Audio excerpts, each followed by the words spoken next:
ಯಾರು ತನ್ನ ಬೇರೆ ಎಲ್ಲ ಕೆಲಸಗಳನ್ನು ಪಕ್ಕಕ್ಕಿಟ್ಟು ಮಿತ್ರನಿಗಾಗಿ ಮೊದಲು ನಾನು ತೊಡಗಬೇಕು ಅಂತ ಭಾವಿಸಿ ಯಾರು ಸಹಾಯಕ್ಕೆ ಬರ್ತಾನೋ ಅವನು ಅದರಲ್ಲೂ ಅವನು ತನ್ನ ಸ್ವಾರ್ಥವನ್ನು ಯೋಚನೆ ಮಾಡಿದೆ, ಅವನ ಕೆಲಸ ಆಗಬೇಕು ಅನ್ನೋದನ್ನು ಮಾತ್ರ ಯಾರು ಚೆನ್ನಾಗಿ ನಿಜದ ಮನಸ್ಸಿನಿಂದ ಆ ಕೆಲಸವನ್ನು ಮಾಡ್ತಾನೋ, ಕೃತೋತ್ಸಾಹ ಸೋ ಅನರ್ಥೈ ನಾವ ರುಧ್ಯತೆ, ಅವನು ಅನರ್ಥಕ್ಕೆ ಯಾವತ್ತೂ ಈಡಾಗುವುದಿಲ್ಲ.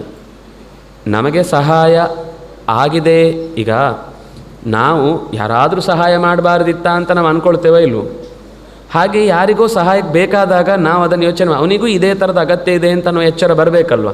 ಹಾಗೆ ಬಂತು ಅಂದರೆ ಅವನು ಸಹಾಯ ಬೇಕಿತ್ತು ಅಂತ ಬಯಸುವ ಮುನ್ನವೇ ಅವನಿಗೆ ಸಹಾಯ ಸಿಗುತ್ತೆ. ನಾವು ನಮ್ಮ ಕಡೆಯಿಂದ ಕೊಡ್ಲಿಕ್ಕೆ ತಯಾರಿಲ್ಲ, ಆದರೆ ಬೇರೆಯವ್ರ ಕಡೆಯಿಂದ ನಮ್ಗೆ ಯಾವಾಗಾದರೂ ಸಹಾಯ ಬರುವುದಿಲ್ಲ. ಏನು ಸಮಾಜ ರೀ, ಒಬ್ಬರೂ ಉಪಯೋಗ ಇಲ್ಲ, ಯಾರೂ ಉಪಕಾರ ಮಾಡಲಿಕ್ಕೆ ಬರಲ್ಲ ಅಂತ ಬೈಕೊಳ್ಳೋರು ಆ ಸಮಾಜದಲ್ಲಿ ನಾವೇ ಒಬ್ಬರು.